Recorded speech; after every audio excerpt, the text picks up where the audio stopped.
Hello, everyone. Hello and welcome. I'm Claire Fruitman. I graduated from the cabinet and furniture making program some time ago and began teaching in that program in 2000. I transitioned from teaching to the administration as provost in 2007. And now I have the honor of serving as North Bennett Street School's interim president.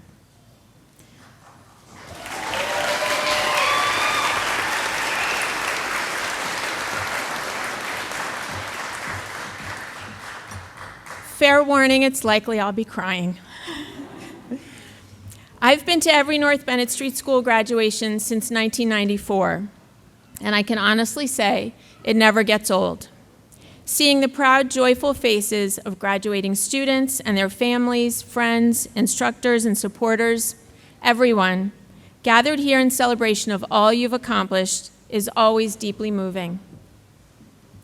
This is one of those rare times when we get to pause after a year or more of pursuing your goals, your dreams, and your craft. Today, I want you to simply take in the result of all the work you've done that has brought you to this moment.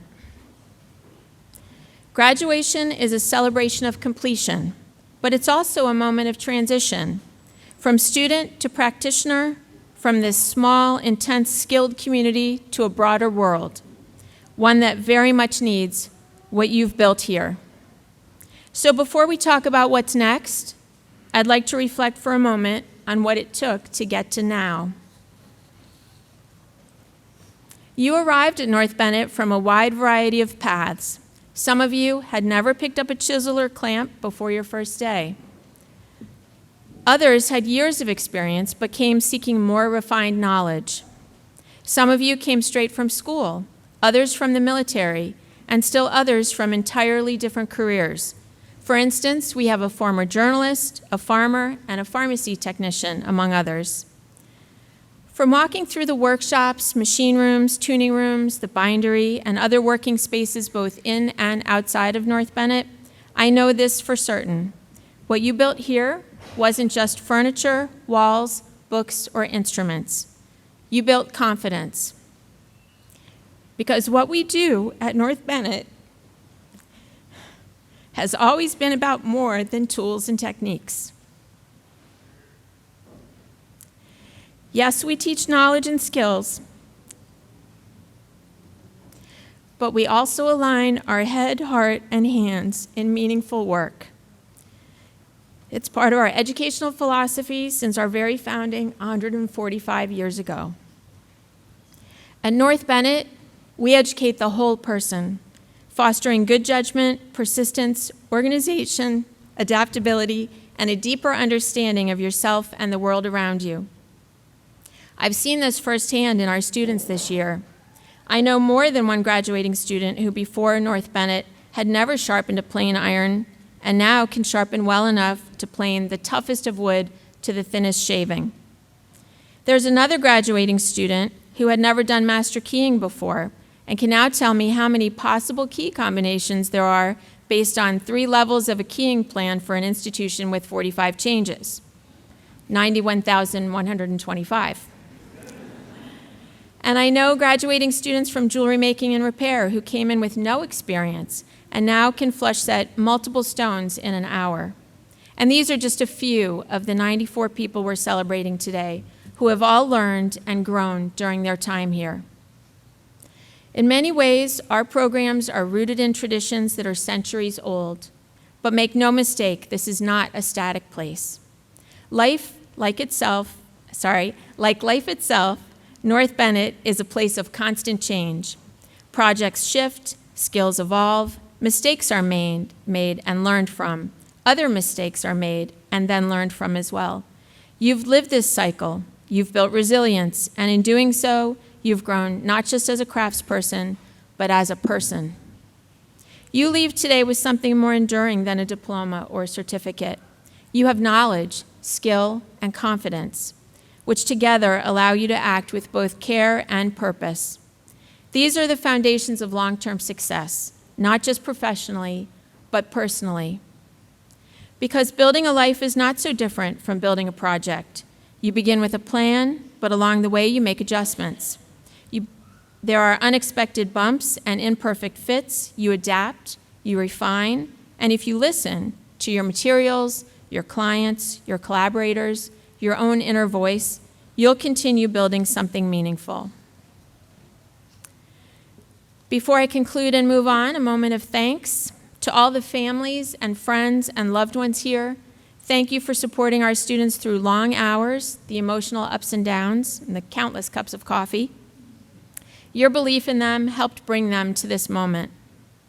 To our faculty, your guidance and expertise shape not just great craftspeople, but thoughtful professionals. Thank you. To our teaching assistants and staff, thank you for everything you've contributed to this year's success. To our donors, supporters, and others who have invested in our remarkable school, thank you.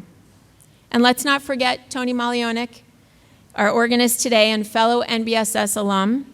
Thank you for continuing this tradition so beautifully.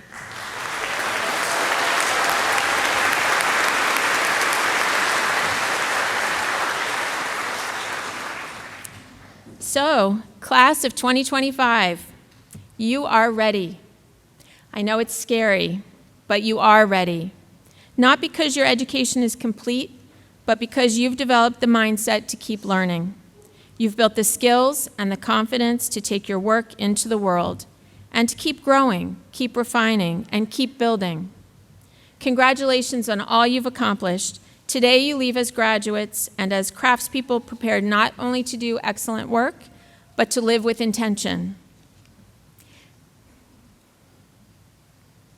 You join a community of alumni who continue to build lives and careers with care, commitment, and purpose. We're so proud of you. Proud to send you forward, so thank you. And congratulations.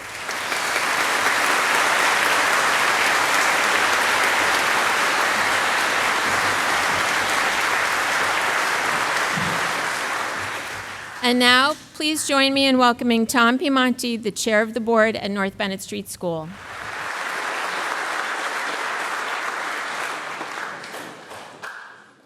Good morning, everyone. First of all, I do want to thank and acknowledge Claire for stepping up to the plate, doing a wonderful job in serving the school during this period of transition. So thank you very much, Claire.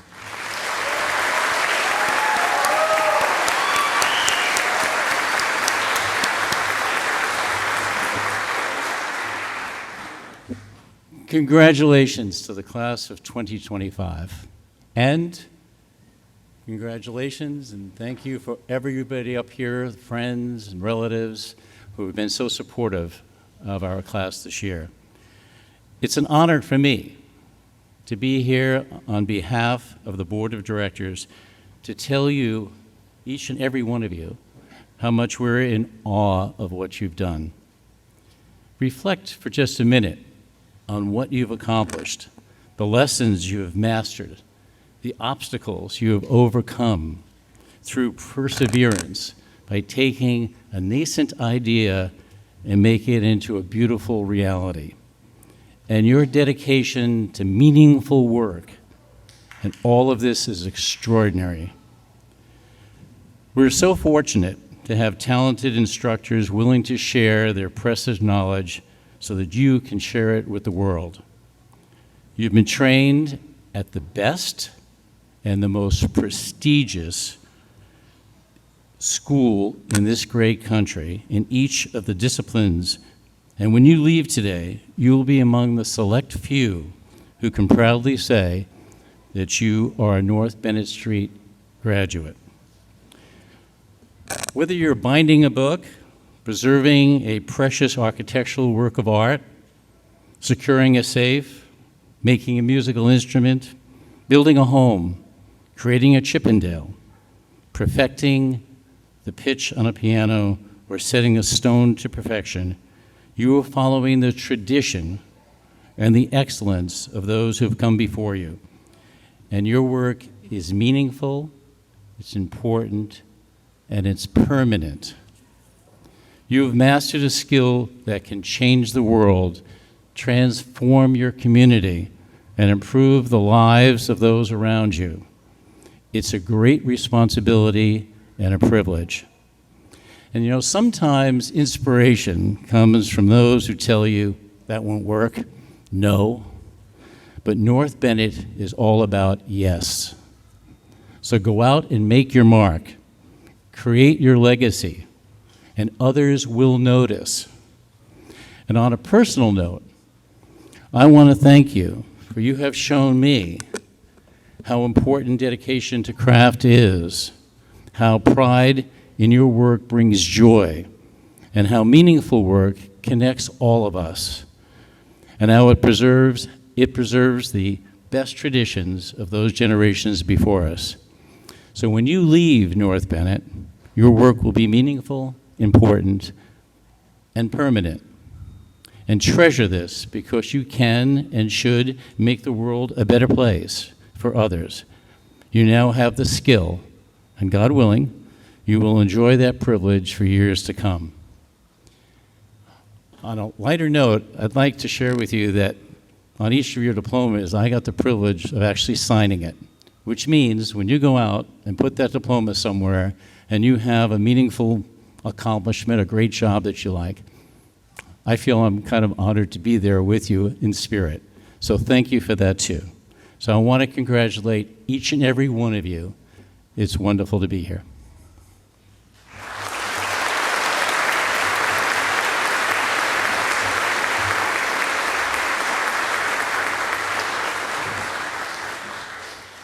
One of the perks of being on the board at North Bennett is that we get the privilege, the honor, to introduce the 2025 North Bennett Distinguished Alumni Award. And this year, the award goes to Dan Levitan.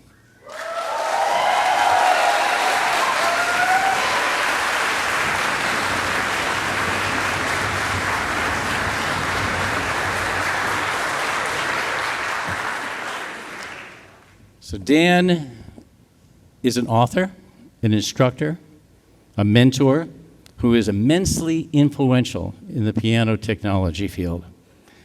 His generosity, his humility, his decades of dedication to his trade are well known to fellow technicians. Over the course of his nearly 50-year career, Dan has published over 40 articles in the Piano Technicians Journal, the eminent publication of the Piano Technicians Guild. Dan contributed to or was featured in many other articles in the journal and served for many years as its tuning editor. In 2008, he was awarded the Jack Greenfield Award for exceptional writing. His other contributions to the Guild include years as a prominent instructor at national conferences, regional conventions, seminars, chapter meetings across the country, as well as years of service as a certified tuning examiner. In 2021, he was inducted into the Guild's Hall of Fame. His excellence as an instructor has resulted in several international teaching experiences, one of which heavily informed the development of his book called The Craft of Piano Tuning. The book brings a fresh and engaging perspective to the science of piano tuning, and as such has become the definitive resource for the theoretical and practical knowledge in the field. Dan is a lifelong learner. His pursuit of elevating his craft and helping others lead to extensive research in the body mechanics as they relate to piano tuning. And as a result of his research, he has invented and patented a fully re-engineered tuning hammer that reflects both innovation and practicality. All of these accomplishments clearly established Dan as a distinguished member of our alumni community. And perhaps more meaningful than these accolades is his character.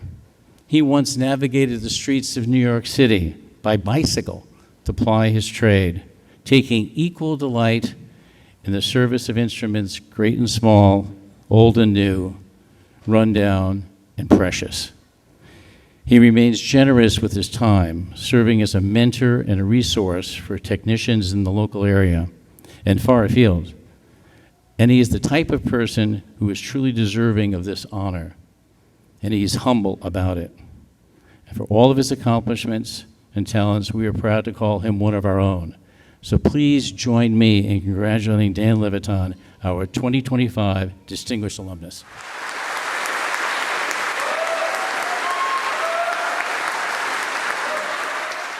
Good morning. To my new fellow alums, to the faculty, the board, the staff, and to our distinguished guests. It's an honor to be here. If I seem a bit nervous, please keep in mind that the experience of a piano technician is generally the better you do your job, the less people notice you. So when I see everyone in this room looking at me, of course, my instinctive reaction is that something is horribly wrong. I'm glad, though, for this opportunity to express my gratitude to you for having made me realize just how much this remarkable institution means to me and how deeply it has become a part of who I am since my own graduation with the class of 1975, nearly 100 years after our founding. Back then in 1881, the North End was filled with refugees, driven from the old world by deteriorating conditions there. So many had arrived here that conditions in the North End were deteriorating too, to the point that some of the good citizens of Boston took it upon themselves to lend a helping hand. They tried various approaches, doling out charity, advocating for equality in city services, but soon began to focus on enabling North Enders to improve conditions here themselves by giving them access to knowledge. Epistemologists identify two kinds of knowledge: knowledge that and knowledge how. Our founders realized that central to their mission of helping North Enders help themselves was imparting to them knowledge how, teaching them the skills that would enable them to find steady handwork. And that's how we became America's first trade school.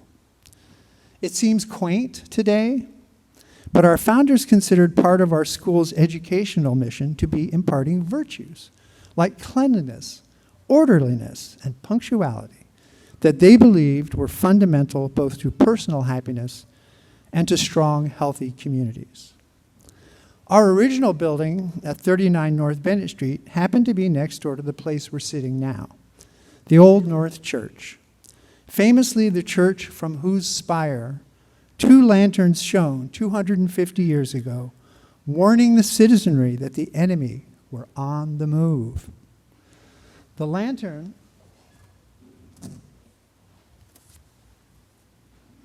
in our school's seal brings them to mind, but our founders would probably have thought of our lantern less as a beacon of warning than as a beacon of hope, like the lantern in a lighthouse or the Statue of Liberty's torch, a light guiding people to a safe haven. Ironically, I followed that beacon to North End looking not for knowledge how, but for knowledge that. Learning that had always been my strong suit. And since I was, as a result, pretty good at taking tests, I had been drifting more or less passively towards a life of the mind. Then, halfway through college, I had met someone who had graduated the year before from our piano technology program. At that point, the piano was an important part of my life, so I was captivated by the notion of learning more about it. And what better way, I thought, than to take a year off and go to that school on North Bennett Street. Arrived in the North End, I discovered that learning about pianos and piano technology was easy. All you had to do was pay attention to Bill Garlick's lessons and read every book in the library.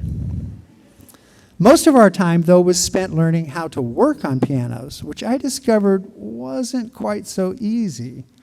That felt, that glue, those strings, those unisons, they just wouldn't behave the way I wanted them to. The results were plain for anyone to see. My damper felts weren't cleanly cut. My glue got into places it didn't belong. My tuning pin coils weren't tight. My unisons, unstable.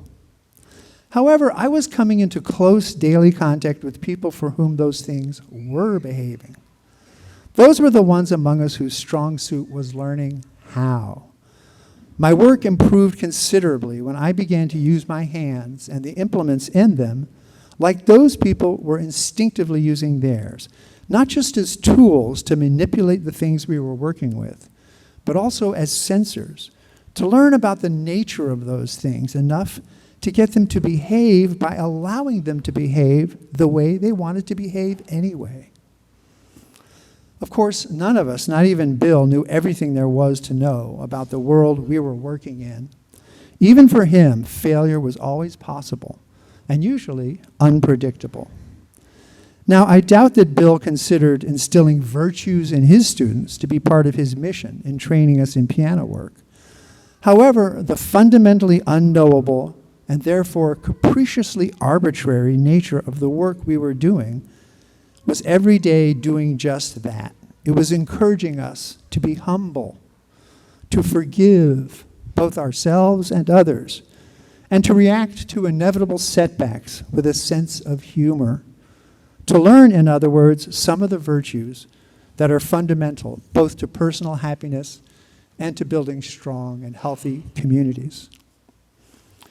Okay, here comes the part of my speech in which I fulfill my contractual obligation to give our new crop of grads a bit of advice.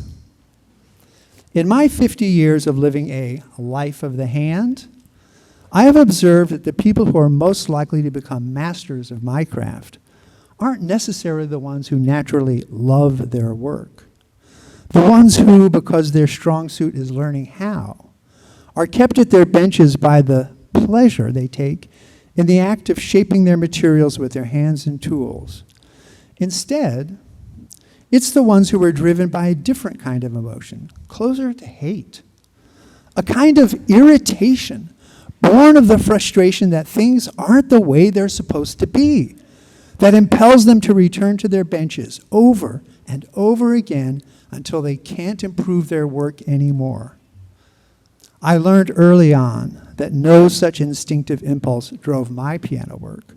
I could force myself to return again and again to the bench, but only so many times. There were, though, aspects of my craft that I found myself returning to over and over again, irritated that they weren't the way they were supposed to be, until I had managed to improve them to the extent I was able. Those aspects of my craft were the gaps in our understanding of it. The satisfaction I felt when I found a way to close one of those gaps was rewarding in a qualitatively deeper way than the satisfaction I felt when I had finished working on a piano, especially once I had found a way to articulate my thoughts so that I could share what I had done with my colleagues. From a financial standpoint, it wasn't the best use of my time. However, because I had found a way to advance my craft that gave me deep satisfaction, I now have an abiding love for it. My advice to you today, then, isn't the standard advice, to do work that you love. Instead, it's to notice an aspect of your work that you are impelled to improve. The feeling of satisfaction you'll get when you succeed at doing that will keep you coming back for more, so that you'll get better and better at what you're doing. And that will make you love your work. I'll close now by observing that the world you're entering as you leave North Bennett Street today is very different from the one my class entered 50 years ago at the dawn of the information age. As all of us are now spending increasingly more time in virtual worlds, untethered from the implacable reality of the real world, it's becoming clear that those worlds, as currently constructed, are encouraging us to be not humble, but vain, not to forgive, but to take umbrage and revenge, to react to inevitable setbacks, not with a kind of laughter that recognizes the fundamental absurdity of the human condition, but with a kind of laughter that dominates and diminishes others through ridicule. In a word, Conditions are deteriorating rapidly. The enemy are on the move. We see the consequences every day in the steady stream of refugees from this toxic online environment who arrive at North Bennett Street searching for a way to live that nourishes rather than degrades their essential humanity. In that sense, the lantern on our steel is still a beacon of hope, guiding people to a safe haven. However, I have come to think of our lantern in another way as well, as a lamp in a medieval monastery whose monks are preserving knowledge that, for future generations, by laboriously copying books by hand. That's not because monks are in the habit of taking vows of poverty. Though in a world awash in cash that seems to have no sensible origin, you may sometimes feel that in choosing to practice a craft, you too have taken a vow of poverty. Rather, it's because by transmitting the knowledge how of traditional crafts to our students, we are bringing them into contact with the world in the most direct way possible, and in that way preserving for future generations a way of being in the world that encourages the best in us. Thank you.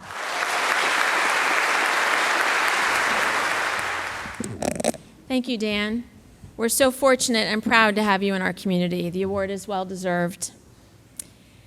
Each year, as part of graduation, we look for a commencement speaker who can help us see the wider world our work fits into.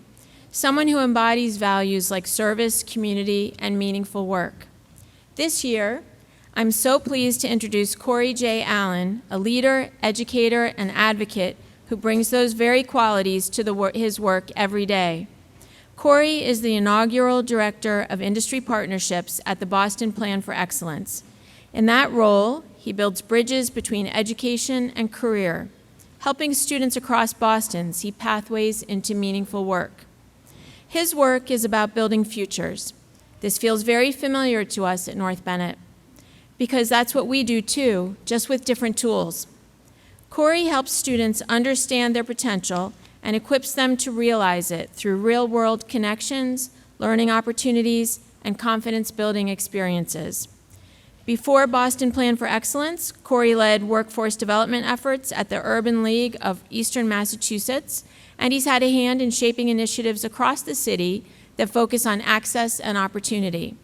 He understands what it means to serve others by helping them build not just a job, but a career, not just skills, but belief in themselves. That mindset of growth and service is exactly what we hope our graduates carry forward. I can't think of a better person to reflect with you on that, on what it means to build a life, to navigate transition, and to carry your knowledge and skills with confidence and purpose.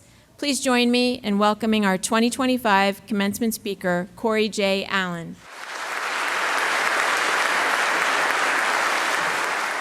Good morning. Good morning, North Bennett Street School, soon-to-be graduates, friends, family, current students, board, faculty, staff, and honored guests. In my brief remarks, I'll be sharing quotes from religious as well as secular sources. I'm a deeply spiritual man, and I'm not here to convert anyone, but seeing as we are here in this historical house of prayer, I shall reference relevant themes and hope that you take them as I intend to understand better who I am, where I'm from, and how I have seen the world thus far. From everyone who has been given much, much will be demanded. And from the one who has been entrusted with much, much more will be asked. Luke 12:48. I stand before you today as a journey person of sorts. I have been many things in my life, but ultimately, I have been of service to mankind in my own small way. I have been a camp counselor, a youth organizer, landscaping entrepreneur, journalist and executive director, English teacher, candidate for state representative, copy editor, dean of discipline, community liaison. In all of these positions, I'd like to think I made the world a little better. The concept of doing my part was born from me asking my dad why Amelia Frances Hodges Harris, affectionately known as Grandma Harris, had a different last name from us. My dad explained to me that he was a foster child and that Grandma and Grandpa Harris, born Philip Harris Sr., took him and 21 other children into their home at 33 Wambeck Street in Roxbury because for one reason or another, their families weren't able to give them the care that they needed. Grandpa Harris was a custodian for the Stridewright Corporation at the intersection of Melnia Cass Boulevard and Harrison Avenue for about 35 years. I wore an outfit today that I think my grandfather would have worn something close to during his time there. Grandma Harris, one of the first ostomy patients in the world, was tending to the family home while she was not in the hospital or traveling around the world, giving testimony as a cancer survivor and a trailblazer in the life-saving healthcare technology. Now I'll share with each of you from the specialties that you all have been trained in and how they have played a part in my life and my understanding of the world. Locksmithing and security technology. My people will abide in a peaceful habitation, in secure dwellings, and in quiet resting places. Isaiah 32:18. When I was 10, I played in the Regan Youth Baseball League out of Jamaica Plain. One day after practice, I went to work with my dad as he had left early to come coach us. At that time, he worked for Gillette on the 48th floor of the Prudential Tower. He started with Gillette a month before I was born in South Boston, on the factory floor, but worked his way into the glass tower. First thing that struck me walking through the concourse is that my dad was greeting the trades workers and security guards on our way to the food court. I asked him how he knew all of these people. That's when he explained to me that his father worked as a custodian and to ensure that his mom, sisters, brothers all had a roof over their head. All of these people, he said, represented my grandfather. So my dad showed them the same respect he would show his own father. Once we saluted the security guard and walked past the tower security desk, my dad used his badge to activate the elevator and upon exiting to enter his office space. I was fascinated by the concept of digital security, the key card granting us access to otherwise unreachable destination. That's when I became intrigued by the fine trade of locksmithing and security technology. Some of you will be installing an alarm system for a store owner who works long hours to support their family. Some will open a safe that has not seen daylight for decades, but contains family heirlooms and secrets that will surely bring someone to tears. Keep that MBSS pride in all of your works. Bookbinding. Wisdom is the principal thing. Therefore, get wisdom. And with all that getting, get understanding. Proverbs 4:7. I attended the James J. Chittick Elementary School in Mattapan. Before I enrolled, my mom volunteered in the library. While she was reading to students, I would be off looking at picture books, trying to sound out words that were beyond my comprehension. I remember the feeling of flipping those pages, hoping one day to know all of these things the book held. My love for knowledge and literature are two of the big reasons that I became an English teacher. One of my favorite books to teach was Their Eyes Are Watching God. It was during that unit that I had a breakthrough moment with a former student of mine, Ramon Guerrero. He was a proud, wise young man. Surely the new English intern would not best him. One day mid-fall, Ramon wanted to bend the classroom rules and use his headphones while working on an assignment. He said if he couldn't use them, he would leave the class. I told him, have a good day. As the other 21 students who were working on seeking help, and I could not go over with him why he could not use the headphones. In short, on a day Ramon was not in class because he was on a field trip, I got in the hot water with the Boston Public Schools Superintendent Mary Skipper, then Principal Skipper, for allowing students to use their headphones. Fast forward to the spring, and I began to use the student-teacher model that Paulo Freire discusses in his book, Pedagogy of the Oppressed, where students should be led to pursue subject mastery and be able to teach each other as well as learn from their teachers. I modeled reading chapters ahead of time, finding vocabulary words, key concepts, and potential test and quiz questions for the first 2 semesters. In early spring, I assigned students a rotating opportunity to lead the class for a day. Some of them were shy, but Ramon held court in his first presentation. He found me during a break from teaching and requested to lead the class again before everyone else even had a turn. It was a proud moment for me, working with him through hard times to becoming one of the best students that I ever had. Those of you that are taking up bookbinding, you will mend a 19th century rare book that needs some TLC. Package a world where newborn babies will see pictures and words together for the first time. An elementary student will write their first book report, and the next generation's Ramon or Ramona will go to their teacher with a book you bound, in hand, and profess their love for literature and desire to be a better student. Woodworking, preservation carpentry, cabinet and furniture making, and carpentry. Every moment, I shape my destiny with a chisel. I am the carpenter of my own soul. Rumi. Although my dad received his MBA from Suffolk University, he learned from the Harris School of Woodworking on Warmbeck Street how to be a carpenter. Later, he would buy books and be an avid viewer of This Old House and New Yankee Workshop on Boston's Channels 2 and 44. In the day of old, where one TV was a luxury, our floor model in the living room was it for us. My brothers and I would often lay on the floor or sit next to our dad and watch these pre-trendy DIY television shows. And wherever we could, work with my dad on his projects around the house, or if he decided to take on a job making furniture or a desk for a coworker or one of their family members, we would tag along and help as much as we could. Those are some of the best days of my life. For those of you set to walk across the stage with your hammer, chisel, lathe, and saw, whether you're creating a chair that will be rested upon to nurse a baby in the year 2325, or replacing a worn banister leading up to a grand landing in an 18th century Georgian home, making a cabinet that will hold a family's fine crystal set in its 5th generation, and a brand new home that was built by one of the classmates of yours, know that your work you will be doing in the coming years will pay homage to our past, provide a respite for the present, and in the future will be revered for the craft work and love that you put into it. Piano technology, violin making, and repair. Where words fail, music speaks. Hans Christian Andersen. One of my favorite leisure activities is going to see live musical shows. Plays as a treat in the symphony. Whenever I get the opportunity and it fits within my budget, I'd like to go places where I know strings will be pulled and keys will be tapped. Free shows are even better because of how much joy I get, whether on the subway, coming out of Fenway, or on the commons of a local town. I still put something in the till. It is my sincere hope that those of you graduating from the piano technology and violin making and repair program realize that the words that people will be unable to find for the next 500 years, the instruments that you will manufacture, refurbish, repair, and preserve will be used to communicate those unspoken words, and know that the world will be a better place because of it.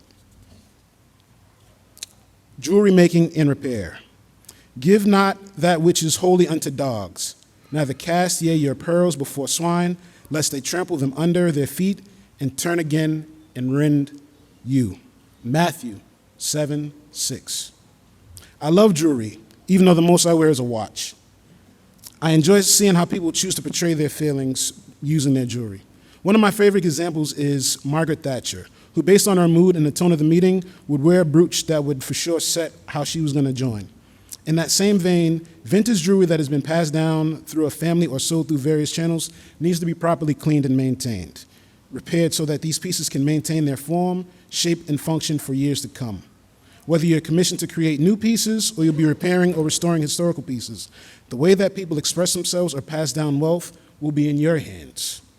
As you are set to cross the stage, remember the days and nights you spent here at North Bennett Street School, and think of the generations that your creations and projects will impact, and give your clients the best possible outcome.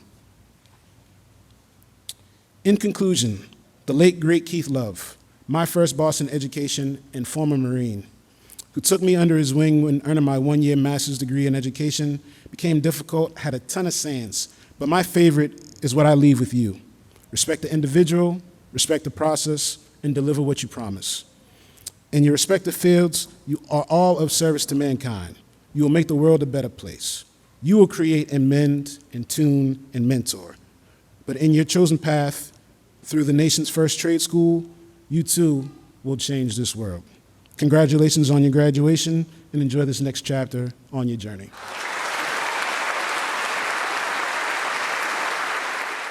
Hello, everyone.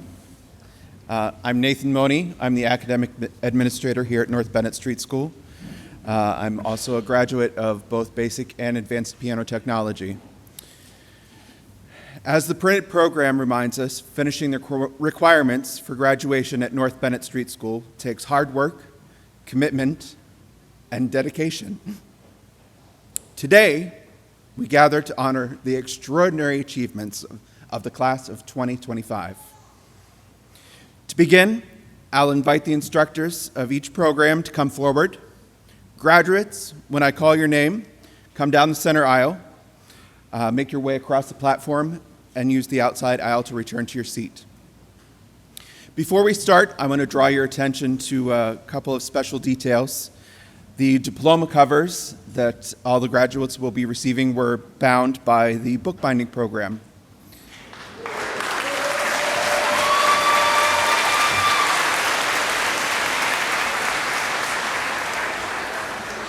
And the table holding the diplomas this year was made by cabinet and furniture making student, soon-to-be graduate, John Heverin.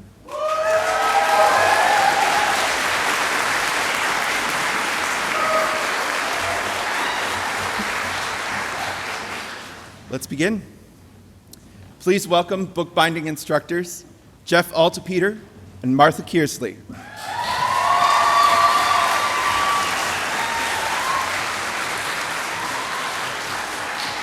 Their teaching assistant, Jackie Martin, couldn't be with us today. Graduating today in bookbinding, Yara Buxbaum.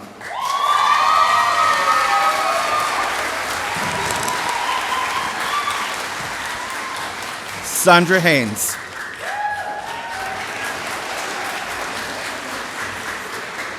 Sandra Haynes.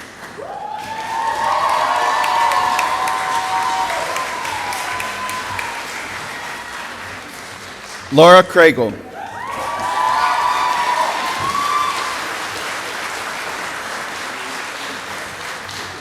Ash Nunez.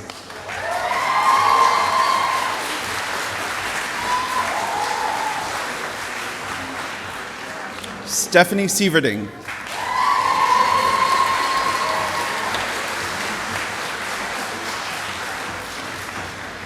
Suhedi Soto.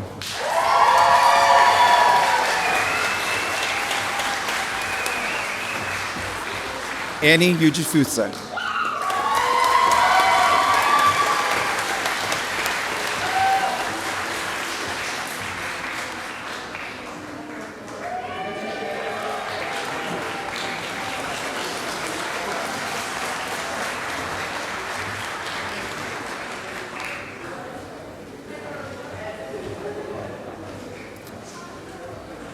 Please welcome jewelry making and repair instructors Tracy Jenkins Dargy, Haley Philemon, and teaching assistant Evan Sear.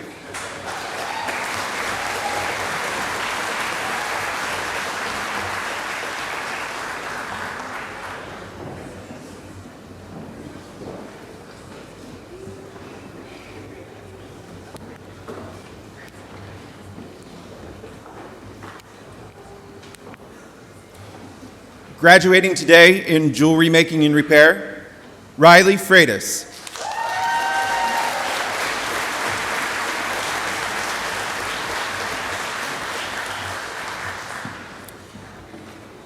Caitlin Gozi. Caitlin coming down. Hannah Guerin.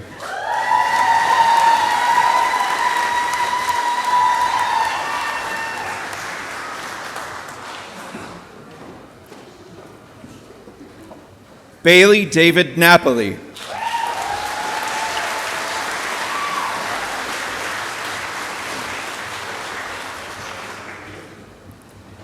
Gigi Sue.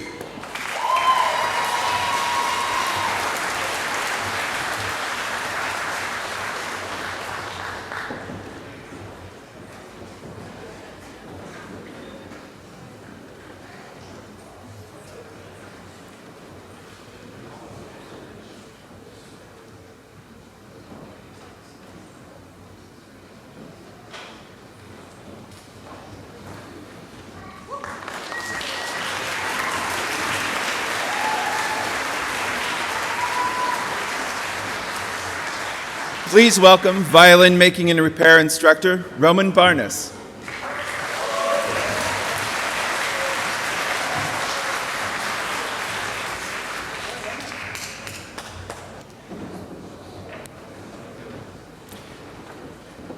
Graduating today in violin making and repair, Antonetta Angelova.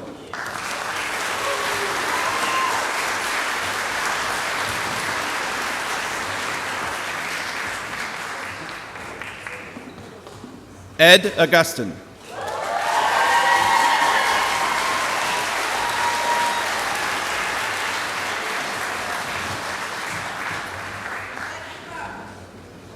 James Lawrence Gilbert.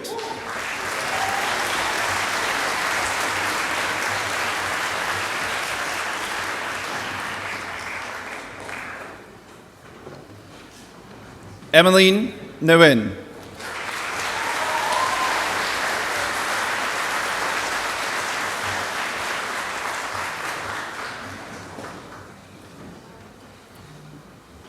Eric Rodriguez.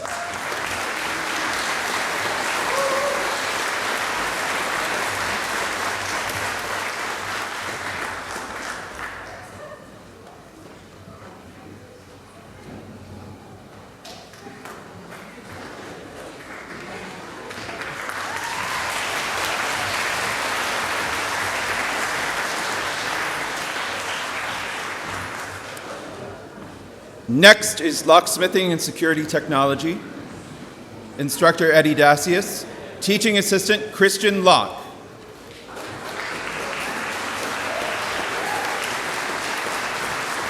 Regrettably, Eddie could not be here with us today. Graduating today in locksmithing and security technology, Christopher Coyne.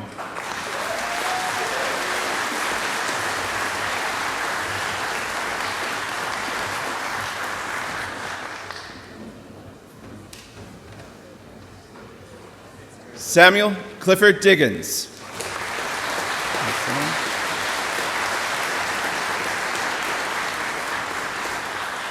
Asa and Tony Jones. Peter John Kirk.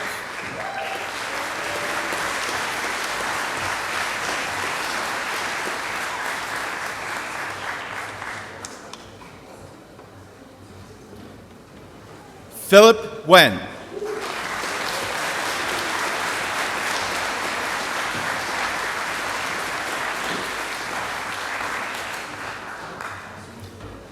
Michael Rakow.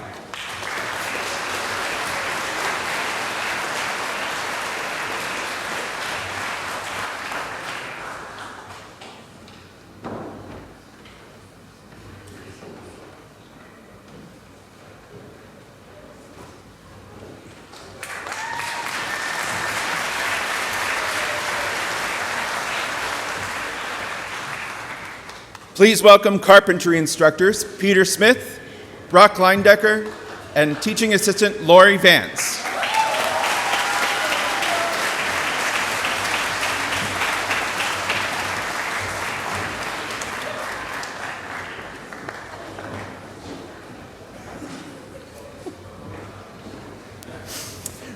Graduating today in carpentry, Ivan Abarca Torres.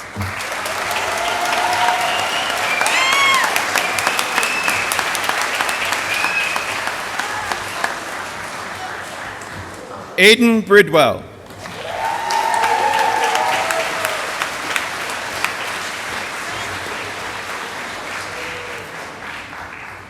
Charles Bricius.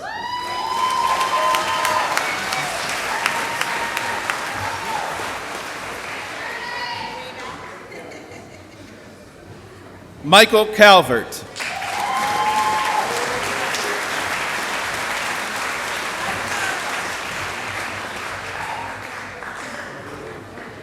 Daniel Carey.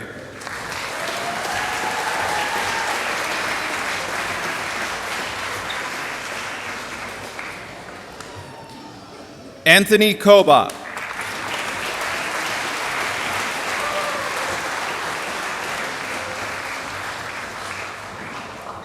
Sean Daly.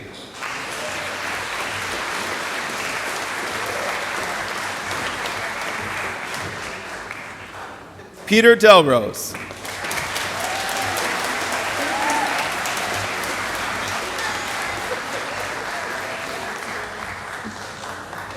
Catherine Shirley Formicola.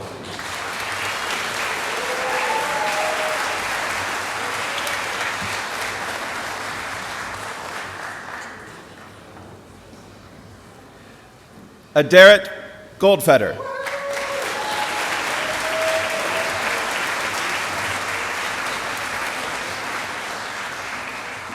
Adam Hicks.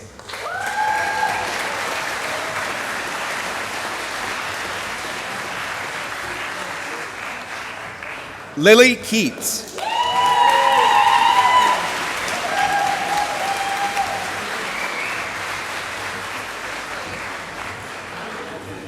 Jordan A. Kuntz.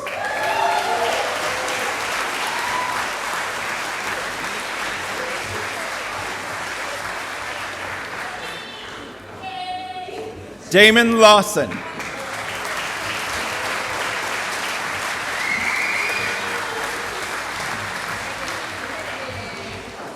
Virginia Leary.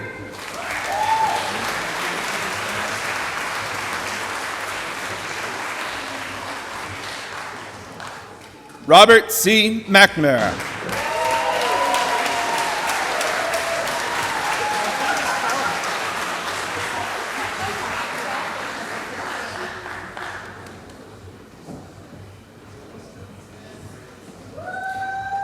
Giovanni Pierre.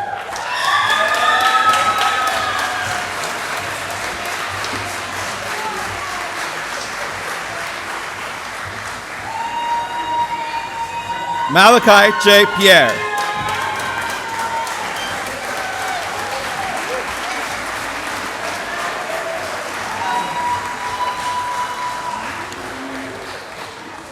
Grace Ponce.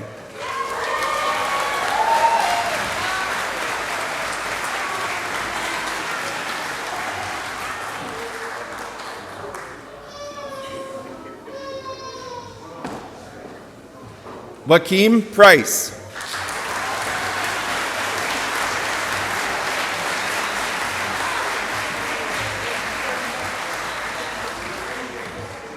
Joseph Scanora.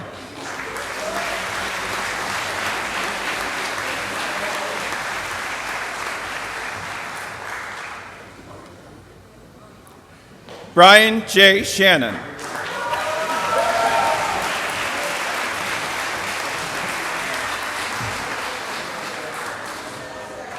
Angel Jamal Stallings.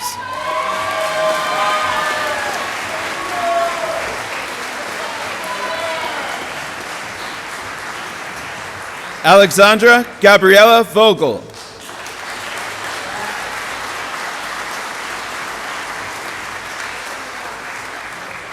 Philip Walsh.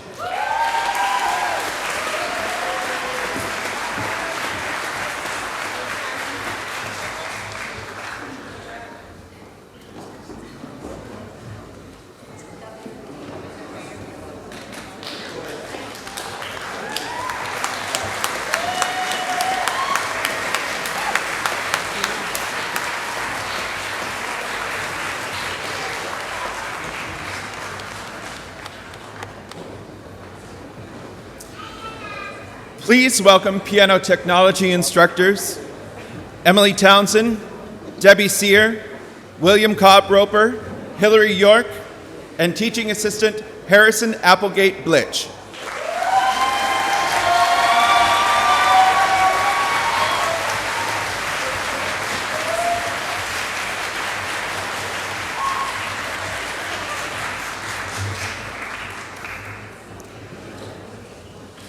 Graduating today from Basic Piano Technology, Will Borchard.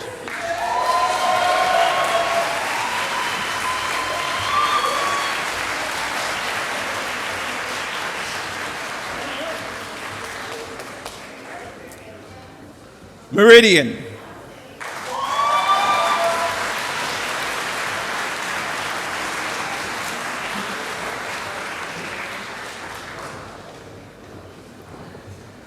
Yuja Du.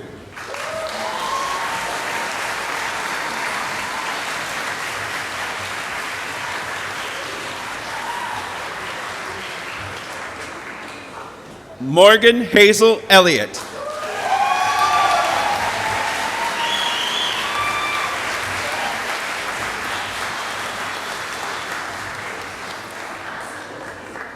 Jeremy Logue Feininger.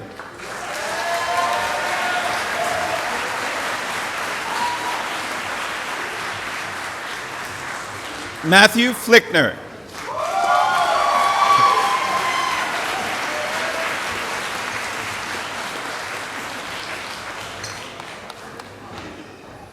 Christopher Gudula.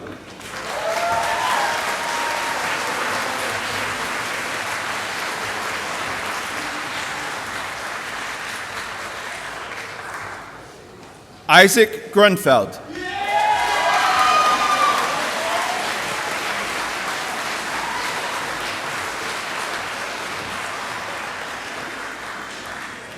James Hunter.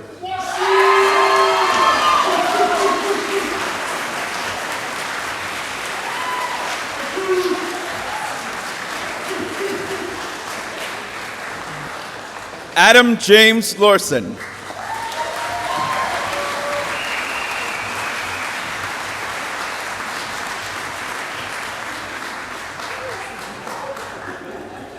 Andrea Kate Nodder.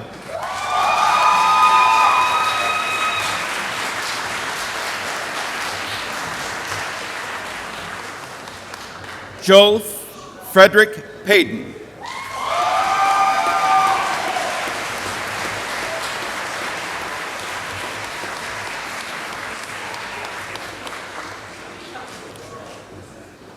Domenico Aiello Quinci.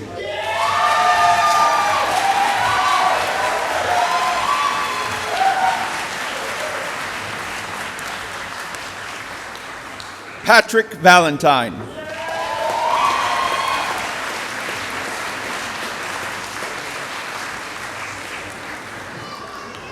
Kara May Vinchoff.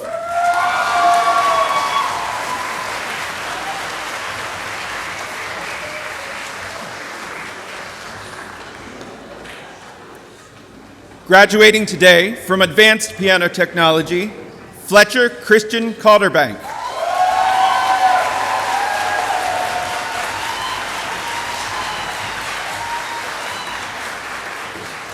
Jacob Conrad.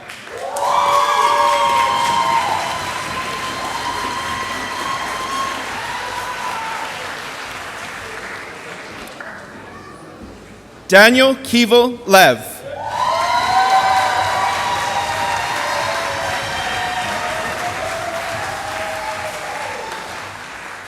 Rory McNeil.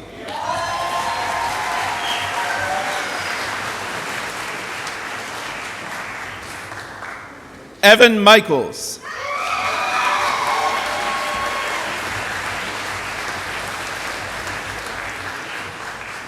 Paulina Sanchez Moreno.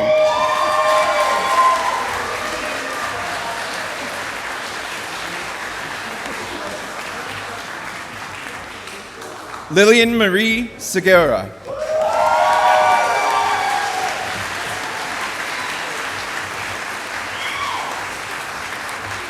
John Yor.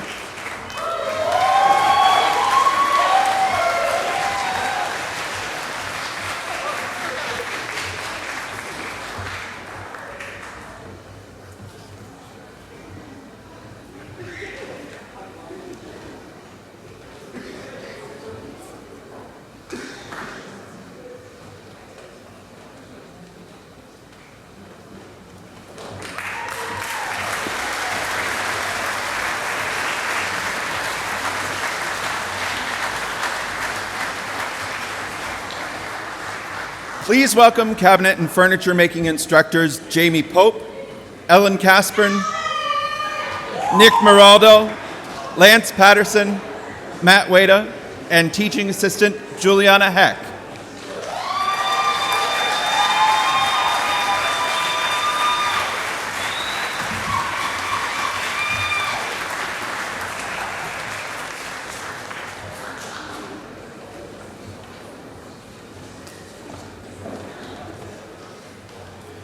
Graduating today in cabinet and furniture making, Maura Alverson.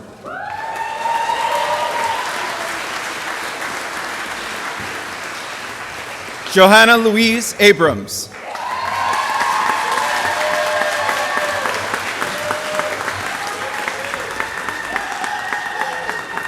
Jonathan Clark.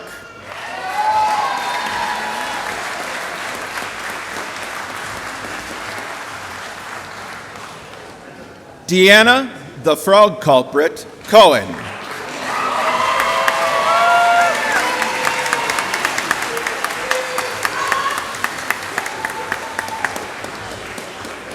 Shane Davis.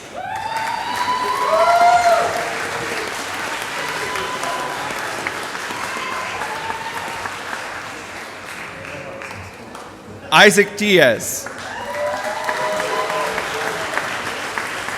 Andrew Erickson. John C. Heverin.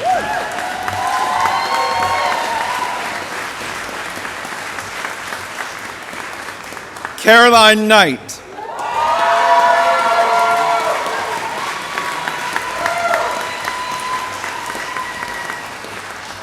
Denise Palco. Arnaldo Politansky. Alana Schwartz.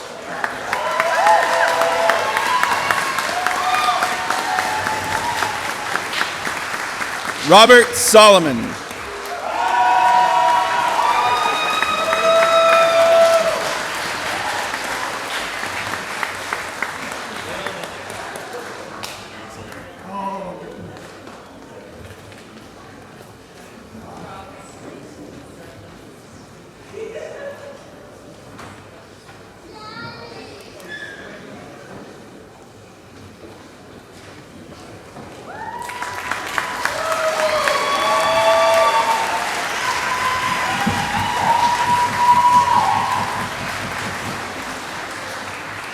Please welcome Preservation Carpentry instructors Stephen O'Shaughnessy, Michael Burry, Tom Eldridge, and teaching assistant Sophie Linnell.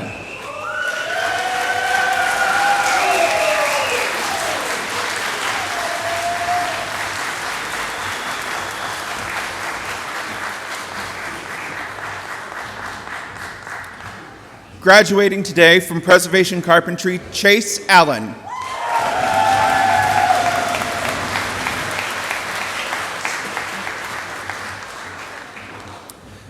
Luke Kodiak Perini Benedict.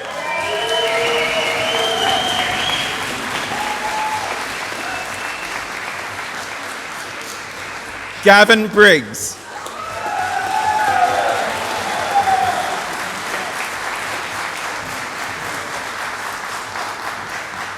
Trent McFarland.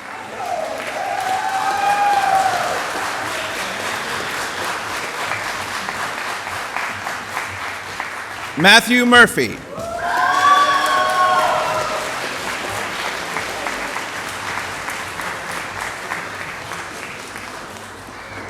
Jeffrey Nagengast.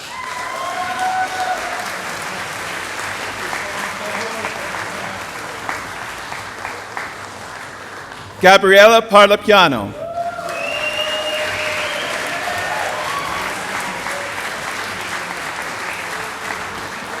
Cedric Valdemar Pauley.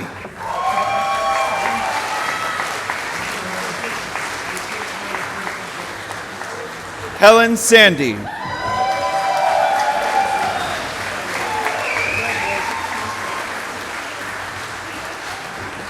Matthew Wallach.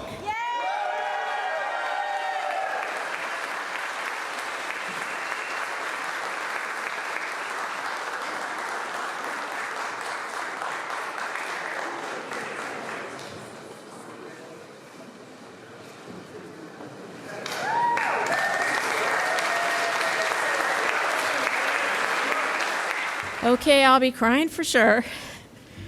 Thank you, Nathan, for announcing all of our graduates, now your fellow alumni. I know you're all eager to be done here today, whether it's to get started on your next project or just to get started on lunch. I promise I'll be quick. I can guarantee I am definitely going to cry. I seem to do that every year. That's what happens at graduation. Why would today be different? I'm not sharing my own words now, but I'm sharing the closing remarks given every year by my predecessor, Walter McDonald, who is right there.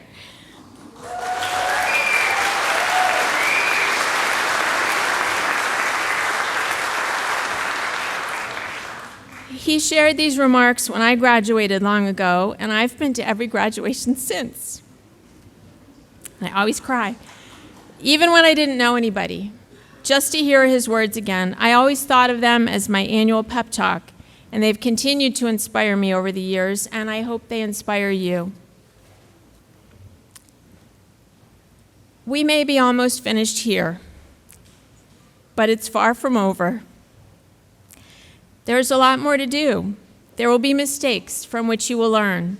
There will be customers you hope never to see again. New methods, equipment, and materials will change the way you work. You will get better and faster. If you don't get it right, you have a chance to do it better the next time. There will be wonderful customers for whom you will do work over your entire career, and they will recommend you to their friends, and they will become your friends because of your work.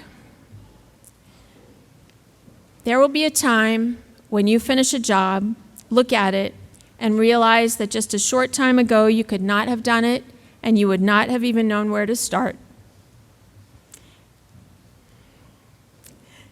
And you will realize how far you've come. That's always it. So in closing, may your tools stay sharp. May your work be scheduled a year in advance. May your customers always be satisfied, pay in a timely manner, and without argument. You have skills and knowledge that few people share. You can use these skills to make life better for others, and you can be justifiably proud of jobs well done. So now we're finished here. It's time for you to go out there and do great work. Thank you and congratulations.